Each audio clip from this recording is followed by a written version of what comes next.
श्रीमन नारायण। दोस्तों कैसे हैं आप लोग अच्छे होंगे। मैं अपना यूट्यूब चैनल पर आप सभी को स्वागत करती हूं। दोस्तों अब 2 दिन से दोस्तों हम लोग नहीं बना रहे हैं, अभी गीत डाल रहे हैं। अभी शादी ब्याह का माहौल चल रहा है दोस्तों, तो जैसे देखते हैं वैसे ही वीडियो बनाते हैं। तो धार गिराते समय विवाह गीत है, तो अच्छा लगेगा तो प्लीज़ एक लाइक जरूर कीजिएगा। अगर चैनल पर नए हैं तो सब्सक्राइब जरूर कीजिएगा।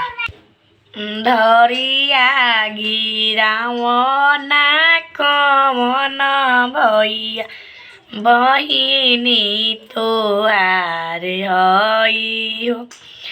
धरिया गिरावना कवन भैया बहिनी तोहार हई हो। धरिया त टूटे बहिनिया जानी छूटे ना। धरिया त टूटे बहिनिया जानी छूटे ना। रोजे रोजे कहला ए भैया की बहिनी बाड़ी जलावा रे बहिनी बाड़ी जलावा। अरे रोजे रोजे कहला ए भैया की बहिनी बाड़ी जलावा रे बहिनी बाड़ी जलावा। धरिया गिरते भैया छूटी हो जलावा रे छूटी हन हो जलावा।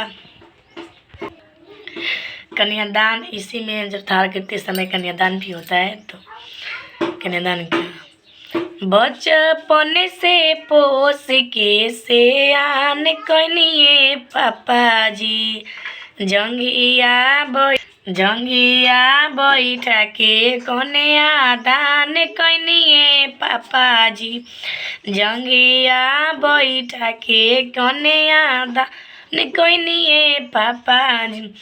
कटोरे दूधावा पियावती रहिए पापा जी जंगिया बैठा के कन्या दान कनिए पापा जी।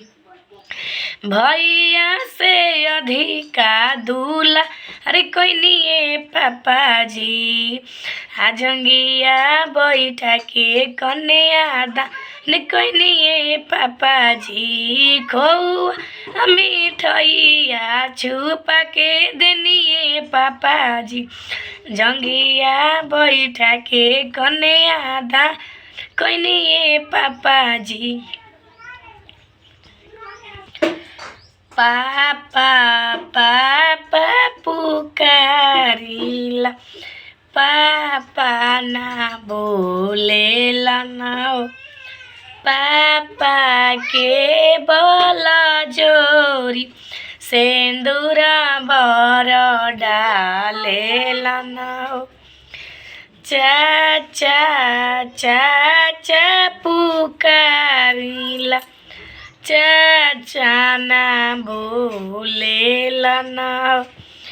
चाचा के बोला जोरी सेंदूरा बर डालेला ना। भैया भैया पुकारिला भैया ना बोलेला ना। भैया भैया पुकारिला भैया ना बोलेला ना। भैया के बाला जोरी सेंदूरा बर डालेला ना। मामा मामा पुकारिला मामा ना बोलेला ना। मामा के बाला जोरी सेंदूरा बर डालेला। फूफा फूफा पुकार बोलेला ना, फूफा के बाला जोरी सेंदूरा बर डालेला। मौसा मौसा पुकारिला, मौसा ना बोलेला ना, मौसा के बाला जोरी सेंदूरा बर डालेला। दोस्तों ये मैंने जो अभी गाया सिंदूर दान गीत है। जब दूल्हा दुल्हन को डालते हैं तो उसी समय हमारे यहाँ पारंपरिक गीत है, गाते हैं। तो अच्छा लगेगा तो पीछे क्लिक कीजिए। तब तक लिए राधे राधे।